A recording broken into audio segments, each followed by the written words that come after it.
اسلامی معلومات کے لیے سبسکرائب کیجیے ہمارا چینل اسلامک نیٹ اور ساتھ میں موجود گھنٹی کی علامت کو بھی دبا دیں تاکہ آنے والی ویڈیوز کا نوٹیفیکیشن آپ کو مل۔ بسم اللہ الرحمن الرحیم۔ السلام علیکم دوستو، اللہ نے پھلوں اور سبزیوں میں ہمارے لیے بہت سی بیماریوں کا علاج رکھا ہے، اور آج ہم بات کریں گے انار کی چائے کے بارے میں اور اس کے فوائد اور ترکیب کے بارے میں۔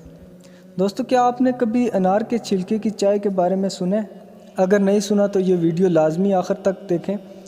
انار کے چھلکے سے بنی چائے میں ایسے فائدے پائے جاتے ہیں جس کی وجہ سے آئندہ آپ کو انار سے زیادہ اس کے چھلکوں میں دلچسپی ہوگی۔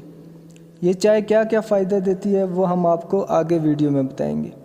پہلے ہم یہ بتاتے ہیں کہ یہ چائے بنتی کیسے ہے اور اس کا استعمال کس طرح ہوتا ہے۔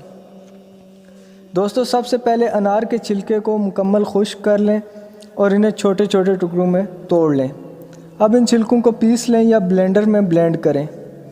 پیسنے کے بعد جو صفوف تیار ہوگا اسے عام کافی پاؤڈر کی طرح بوتل میں ڈال کر فریج میں محفوظ کر سکتے ہیں۔ اب جب چاہیں اس صفوف کی چائے بنانے کے لیے 1 کپ پانی میں 1 چمچ انار کے چھلکے کا پاؤڈر ڈالیں اور اسے کچھ دیر تک ابال لیں۔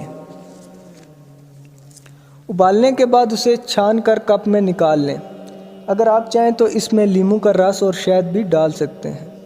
لیموں کا رس اور شہد ملانے سے چائے کا ذائقہ بہت ہی لاجواب ہو جاتا ہے۔ اب ہم آپ کو بتاتے ہیں کہ اس چائے کے کیا کیا فائدے ہیں۔ دوستو، یہ چائے نظام کو درست کر کے قبض اور بد ہضمی جیسی بیماریوں سے چھٹکارا دلاتی ہے، لہٰذا اس مرض میں مبتلا افراد اس چائے کا استعمال ضرور کریں۔ یہ چائے دل کی بیماری کے خدشے کو کم کرتی ہے۔ اس چائے کے استعمال سے جلد تر و تازہ ہو جاتی ہے اور چہرے کی رنگت بھی بہتر ہوتی ہے۔ یہ چائے دوران خون کو بہتر بناتی ہے اور کینسر جیسے مہلک بیماری سے بھی تحفظ دیتی ہے۔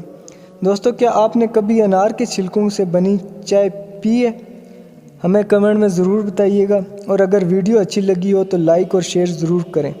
مزید ویڈیو دیکھنے کے لیے ہمارا چینل ضرور سبسکرائب کریں۔ شکریہ۔